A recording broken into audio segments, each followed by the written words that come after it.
In the midst of this pandemic, we are combating an unknown enemy in a biological warfare. We are unaware of what might happen. Most have been affected by it.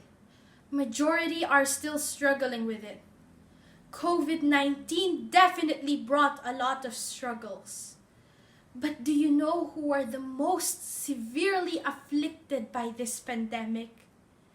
It is us, the youth, whom, according to Rizal, are the hope of the future. Youths are one of the most vulnerable people. Being confined in our homes is a reasonable step. It is for our safety and our physical health. However, we do have a vast responsibility. We take on the task of waking up each day at the exact hour and attend online classes. Online learning is a change we are obliged to adapt for progress.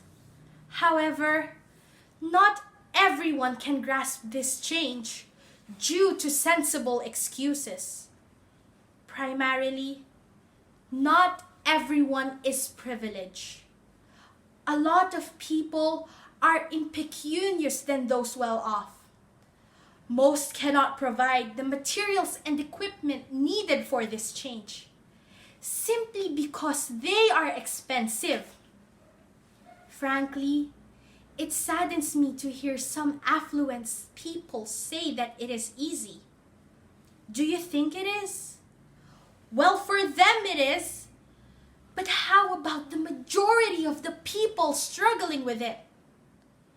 In addition to that, we have extremely dawdling internet connection and occasional power interruptions, which are reasons why some are unable to attend classes. It is also a strenuous process. Students differ from each other. Each has their own learning capacities. Do not be alarmed. To be frank, we are continuously learning to adapt this change. Though it is hard, we are persevering. Personally, I take it as a challenge because I believe if you really have the willingness to learn, one can hurdle everything. Although this pandemic both fear and pain, it also produced lessons. It molded the youths in an unexpected way. It urged us to prioritize our health, that we need to be resilient because of the pandemic that's going on. While protecting ourselves, let us protect other people too, especially the elders who are very prone to COVID. We need to be extra cautious because the vaccine is not readily available to everyone. It taught us to be patient. Before, youths are so eager to do everything in an instant, to clamor in the moments of glory. Now, youths have learned to slow down and contemplate. They've learned the lesson that everything takes time.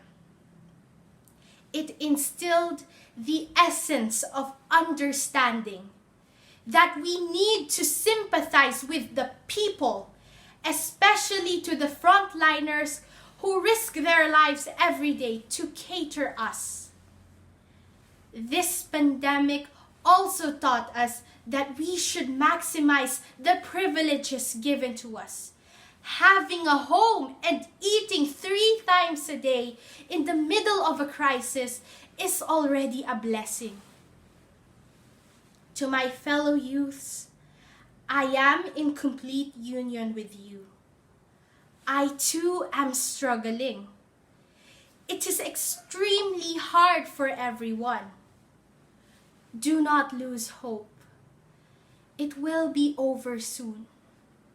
Yes, it is a long and tedious challenge, but let us believe that this will pass and a bright future will be at the end of the rainbow. This pandemic changed my outlook in life. I've experienced it and I've learned from it.